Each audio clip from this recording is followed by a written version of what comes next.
since I've been able to deploy this in the different phases of my practice with kids, with adults, with my geriatric patients, I have seen the benefits and how it helps me be able to transition or get them out of that disease control part, or at least get it under control a lot faster than just trying to pick off one filling at a time, which is the way that I was taught in school. Welcome to the Phil Klein Dental Podcast. What if one of the most powerful tools in your restorative arsenal was something many dentists still overlook? On today's episode, we're talking about Silver Diamine Fluoride, or SDF, a simple, affordable solution that's transforming how we manage decay, boost patient acceptance, and even improve practice profitability. Our guest, Dr. Timothy Bizga, is a seasoned general dentist, educator, and international speaker who calls SDF one of the most important tools in his toolkit. He shares how he uses it daily in his practice, why he applies a fluoride varnish directly over each SDF application, and even lets us in on his favorite SDF product and what makes it stand out. We'll also dive into how Dr. Bizga talks with colleagues who are hesitant to use SDF on adults, and how he reconciles using it in a cosmetic-focused practice, and what communication strategies help patients say yes to SDF treatment. Plus, he breaks down the financial side, showing how SDF actually supports a healthy, profitable restorative model. It's a lively, practical, and eye-opening discussion that might just change how you think about this tiny bottle with a big impact. Before we bring in our guest, I do want to say that if you're enjoying these episodes and want to support the show, please follow us on Apple Podcasts or Spotify. You'll be the first to know about our new releases, and our entire production team will really appreciate it. Dr. Bizga, it's a pleasure to have you on the show. It's a pleasure to be here with you. Yeah, and thanks for all your contributions over the years to Viva Learning. You've done a lot of webinars for us. Those of you who are interested in some of Dr. Bizga's content, just go to vivalearning.com, type in Bizga in the search field, and you'll see all the stuff. Really, really good stuff. And again, we really appreciate your contributions. So we're going to be talking about Silver Diamine Fluoride today, and it seems like there's a momentum with this material in the dental space. There was a time where some people used it, and a lot of dentists had kind of closed-minded responses to suggestions to use Silver Diamine Fluoride, but I think it's changing for the better now. As a general dentist yourself, Dr. Bizga, how do you talk to colleagues who might be hesitant about using Silver Diamine Fluoride, especially on their adult patients? And the second part of that is, what benefits do you highlight when you explain how it fits into the restorative process? Okay, great. So I would say that when I'm talking to colleagues, I describe silver diamine fluoride treatments as a tool that you have in your toolbox. And whenever I'm out on the road and I'm teaching, my primary focus is equipping my colleagues with tools that help them do the job that they do every day easier, better, with more efficiency, predictability. And when this hit the scene in 2017, I think is when it came into my hands, I started putting it into practice. It seemed like a really natural fit. I have a practice that is multi-generational. I see children, I see adults, I see geriatric patients, and my initial foray into kind of utilizing it in my practice was with children. And I found it to be a really easy way to be able, if you have a child, they can't sit still very long, even the good kids, God love them, they're only good for 20 minutes in the chair. So there was a really great way to be able to provide a lot of value, do it in a simple, easy to do manner for kids. And then I thought, all right, I'm going to introduce it into my adult patients. I have this geriatric population.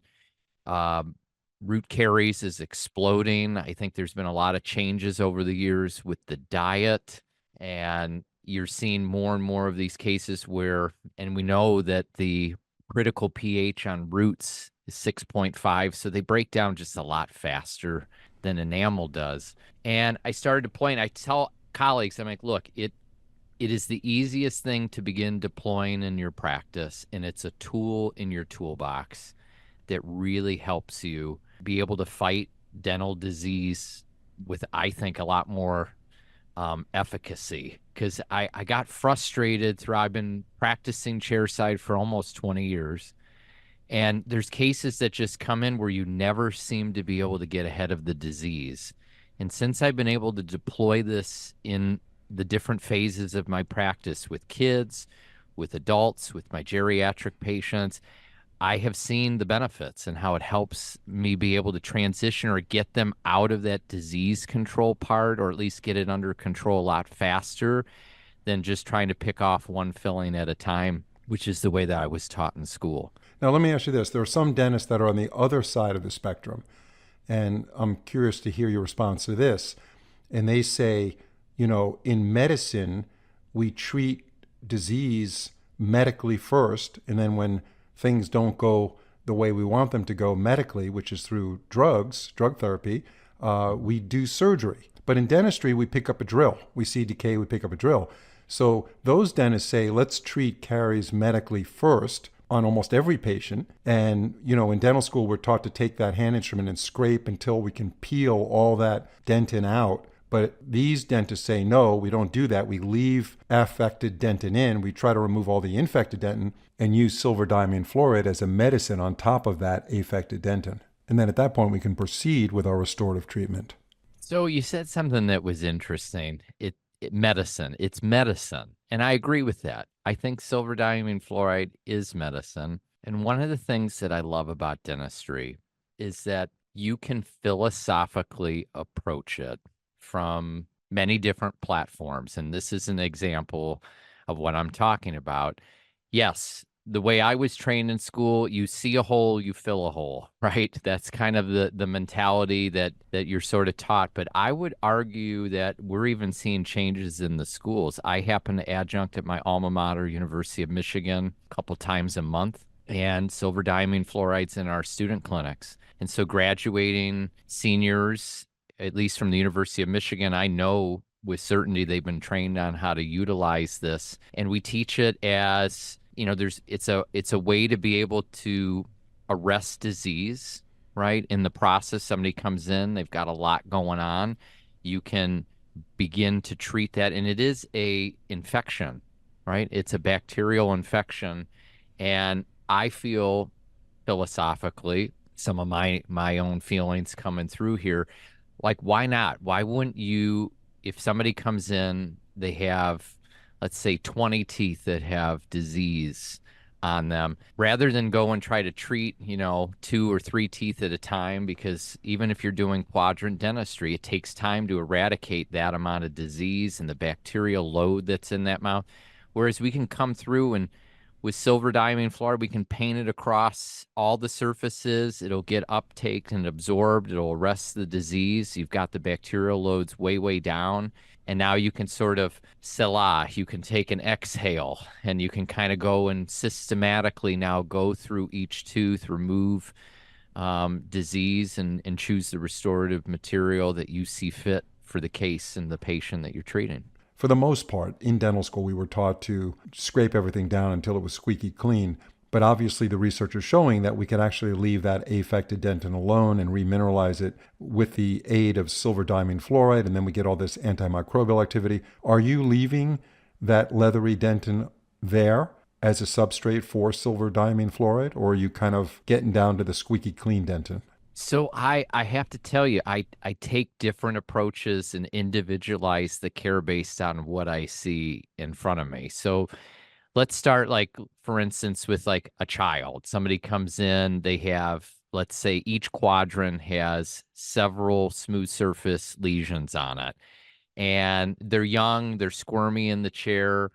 I'm not going to do anything. I'm not going to pick up a drill. I'm not going to try to traumatize or introduce anything foreign. I'm just going to kind of, with the kid and the parent, of course, I'm going to talk like painting some medicine on your teeth, right? And we're going to go through and we're going to arrest all those lesions. And then what I'm going to do is I'm going to take a more slow approach to winning the child over, doing it so that I don't traumatize them, and change out maybe periodically, depending on the size, because some of them, if they're really small and they're incipient and I'm just kind of knocking it out, I might do 2 or 3 treatments spread out about 7 to 10 days apart with SDF. And then I feel like they're good and hardened and everything's arrested. They're baby teeth, I may leave those until they shed, or I may come over and do some restorative material of choice. Let's say it's an adult and they come in like the one we described. It's just a hot mess going on in there. There's lots to do. Same approach, I'm going to go ahead. I'm going to just paint it on judiciously on all the areas. Um, Make sure that it's absorbed. I really get a good uptake.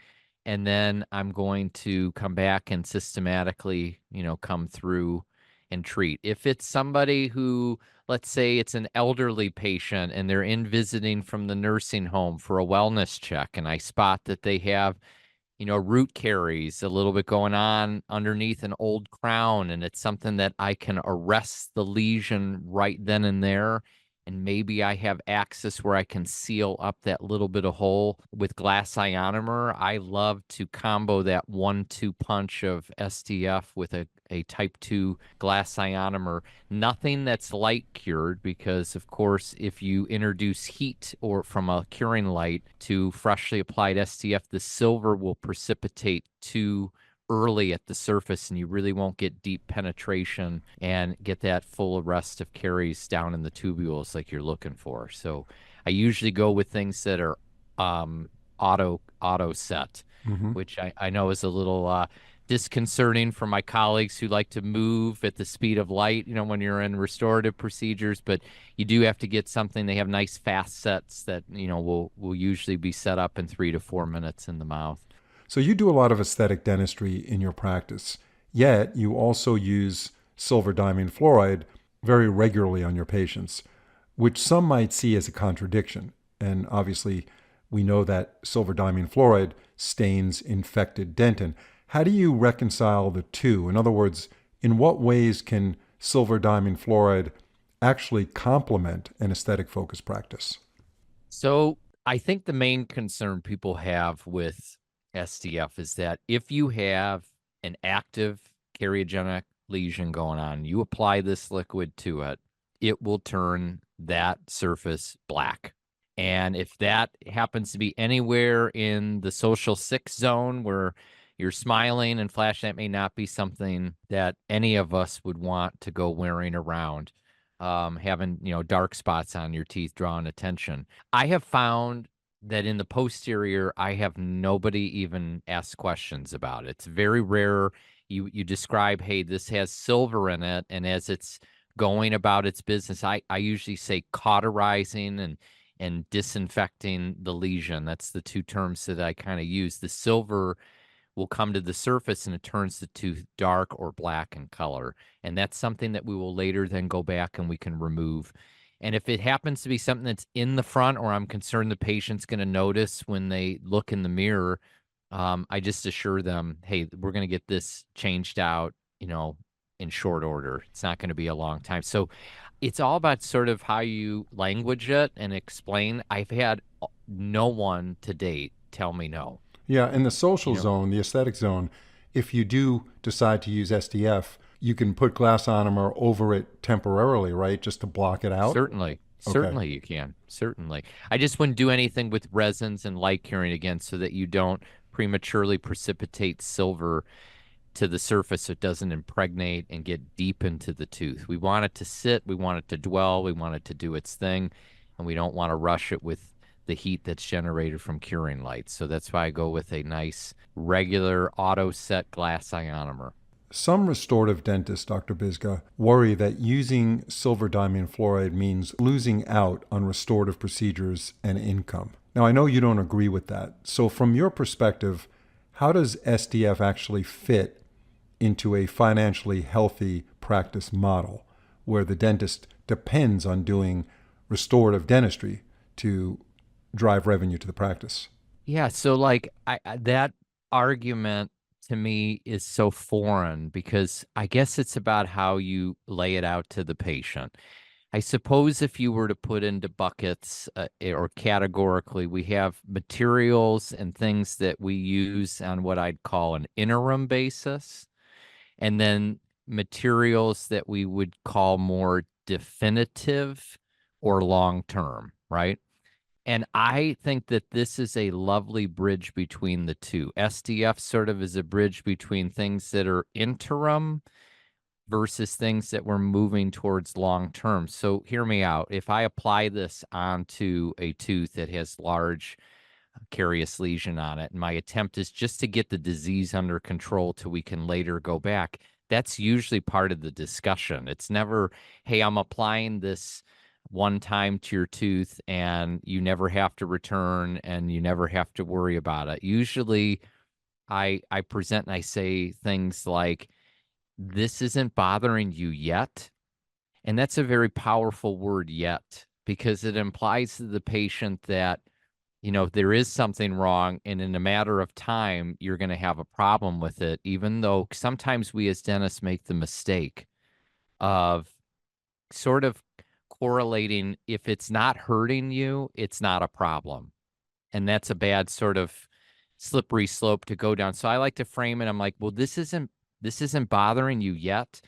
Well, we probably want to intervene, and I've got this wonderful medicine that I can apply to the tooth that will take care of what's going on there so it doesn't bother you in the meantime till we can get a proper filling in there.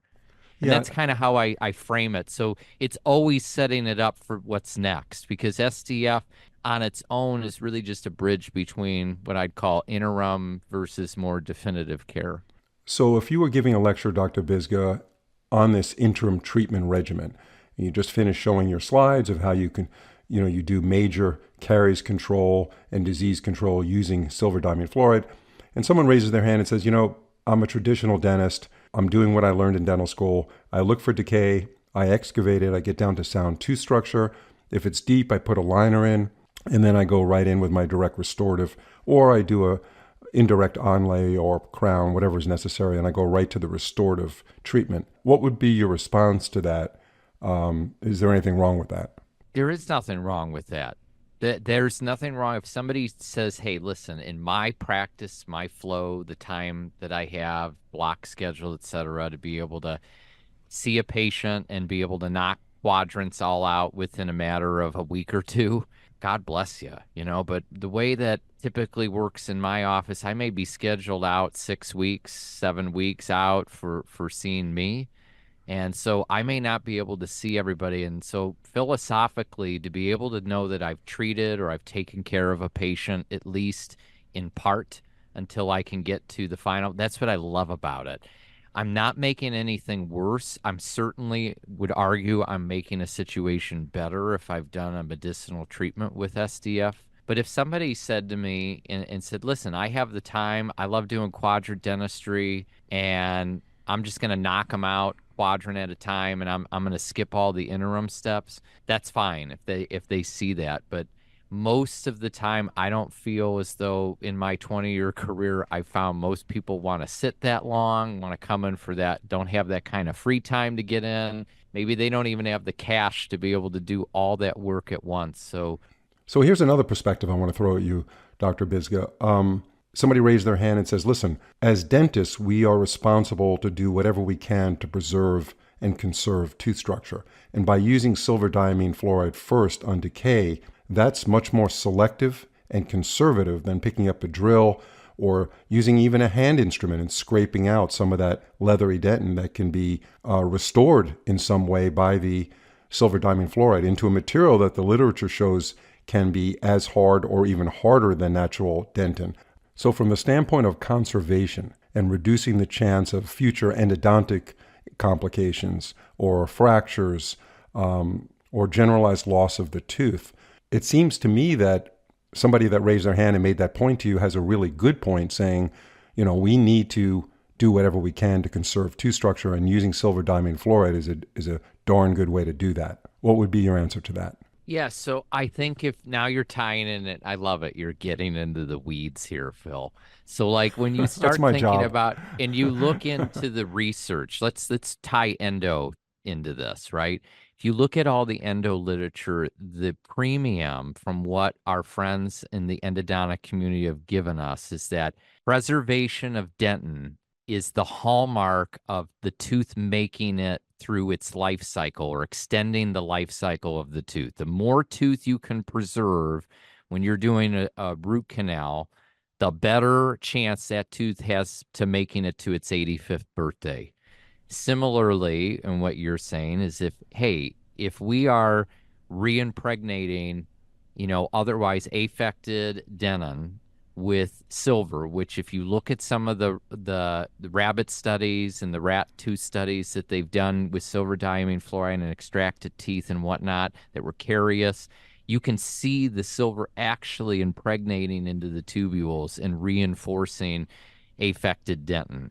So yes, if you're thinking of it from a tooth preservation and life cycle, if somebody comes in, you remove some of the soft leathery stuff, you hit it with silver diamine fluoride, maybe 2 to 3 treatments, you reimpregnate that affected dentin with silver. It's now bacteria free. It's now hardened tooth structure again, and now you can build up off of that. Didn't you do something that in the long term is going to benefit the patient? Yes, and I always like to frame it in the terms of, did I help the tooth make it or get closer to its 85th birthday? And then after that, I tell patients after 85, all bets are off. But Right. my Yeah. noble goal, try to get it to its 85th birthday. Yeah, no, I think that's a way to go. And I think if you approach the patient with that option and say, here's another way we can do this, I think a lot of patients will say, I'll go with the SDF. Now, let me ask you this, because we're about 3/4 way through or more of the episode. We talked offline, and you like SilverSense SDF. Tell us about that material, why you like it, and how you typically apply it. Well, it's great in that it's widely available through distribution. It's got a great dropper bottle. And if you work enough, and I have since 2017 with various forms of silver diamine fluoride, other manufacturers make it. They have various dispensing units and unit dose, etc. If you're not careful in your application or what you put, dispensing wells, etc., silver diamine fluoride having a bunch of silver in it, it can stain your countertops. It can give a temporary amalgam tattoo if you have a little bit on your glove and you were to graze the patient's cheek. Ask me how I know. And so you learn little things like be careful about it. You want to have very precise dropping onto micro applicators. You want to have good cotton roll isolation. You want to contain and have the liquid just kind of touching the areas that you want it. You want to dry it off thoroughly. And then I like to even coat post application with using fluoride varnish because of more for sealing in and keeping the silver flavoring from, it's a little taste averse for the patients because that silver is so potent, they get that metallic taste. So I like that it has a very, very precise dropper out of the dispensing bottle. So literally my assistant will just put a drop of it onto a micro brush tip and I will take that right to the patient's mouth. And that way you're not wasting. You don't put a bunch into a Dappin dish with Right. this dispenser. It's very precise. And then it air dries for about 60 seconds, right? You don't That's right. rinse. You don't rinse it off. That's right. No rinsing. Right. No, none at all. But you do take the excess off with a cotton pellet or something. And then you go in on top of that with Fluoridose. And that's Yes. and that's more so for the taste, which I found interesting because we talked offline about this. But it also has other benefits as well, obviously. The fluoride that's in Well, that certainly. Fluoridose. Yeah. Certainly. You've got the, I think fluoride varnish at a 5% sodium fluoride, 22,600 parts per million of fluoride, and 1 drop of silver diamine fluoride has something like 44,800. So on the magnitude, it's double almost the varnish. So if you think about it, if you apply it, another benefit if you're putting the varnish over the top, you're just introducing more fluoride into that ecosystem, which is going to kill that bacteria. Right. Now, interproximally, to get that SilverSense SDF in there interproximally, does that just kind of wick in there by itself? You just kind of place it with the bender brush and it kind of wraps around and kind of looks for the infected dentin? That's one way to do it, but that one's a little bit you're sort of at the whims of the curvatures and the angles of the tooth. My preferred way, it's one of my favorite treatments on college students. I do this a lot. They get incipient lesions, they leave mom and dad's care, they don't brush their teeth like they should. They end up getting beginning incipient lesions. They come back for a wellness check. We take bite wings. Boom, there it is. I will get super floss, and I love that little foam padded section of super floss. Many orthodontists carry it. I think it's an Oral-B product. It's got a very stiff tip. You can floss it underneath the contact area, get that foam part below the area where the lesion is, and then I will wick Silver Sense right onto that foam part, bring it into the contact area, and floss it up and down on that two surface, and that's how I get perfect penetration on incipient proximal lesions. Well, that's a great clinical tip for our listeners. That is fantastic. That helps our show, Dr. Bizga. Yeah, I mean Good. That's why people listen. So I'm curious to know, as we wrap up this episode, you started using Silver Diamine Fluoride in 2017. So it's 2025 now. We're almost at the end of the year. And, so you've only been using it 8 years. How long have you been practicing dentistry? 20. 20. So what made you integrate SDF into your workflow so routinely now that before 2017 you weren't? Well, all right. So two things. One, it wasn't available in the US until 2017-ish. All right. I think Oregon Health System might have brought it in 2016, early 2017. Then it got FDA cleared. So it really wasn't widely commercially available. 70 plus years of research out of Asia. This is not a new product to the world. This is just newer to the United States. And thanks to the Oregon Health System for their partnership for bringing this over into our country and getting it FDA cleared. The real reason that I'm going to give a shout out to my man, Dr. Lou Graham, a good colleague and buddy of mine. He said to me, Tim, you should check this product out. It has a lot of promise. It's kind of cool. He was reading about it. He was checking it out. And that's how you learn. Friends, if you have a good idea, you don't keep it to yourself. You share it with somebody. And so if it weren't for Lou Graham telling me you should check this out and see about bringing it into your practice, I probably wouldn't have looked at it. And I went ahead and brought it in, started playing around with it, saw some really great results. I mean, there's a lot more that it does than we even got to cover in our brief 30 minutes together. Right. Yeah. I mean, there's a zombie effect also that I've been reading about where it actually you're laughing, but you're familiar with the zombie effect of STF. I got it. Yep. Yeah. And for our audience, look that up. That's the residual effects of SDF years later, where it continues to be antimicrobial, I would assume. That's what the zombie effect is. It continues to. It's the silver. Yeah. There's a lot about that silver that we're learning. The fluoride, it'll dissipate. It might recharge, but that silver is really something special. And as your listeners may know, medical has really embraced a lot of silver thread and things that they're putting into wound care because of how wonderful it is. So, without powerful antimicrobial agent for sure. So, is there any reason in your mind? You're a key opinion leader. You do a lot of lecturing. You take a ton of continuing education. You're a top-notch clinician, and you're well-respected worldwide. Is there any reason, in your opinion, for a dentist not to have Silver Diamine Fluoride in their armamentarium? None whatsoever. It's one of the best tools that I've added into my toolbox, and I've kept it in there for the past 8 years. Comes out almost every day. There's someone somewhere in my practice that I'm putting a drop here or there. I find it to be very useful, and I think those who embrace or at least have it as an option on the table, they'll find some wonderfully terrific uses for it as well. Very well said, Dr. Bizga. Appreciate your input. Lots of good clinical tips today. Really good clinical tips. Thanks for sharing them with us, and we look forward to having you on future programs. Have a great evening. Bill, thanks for having me.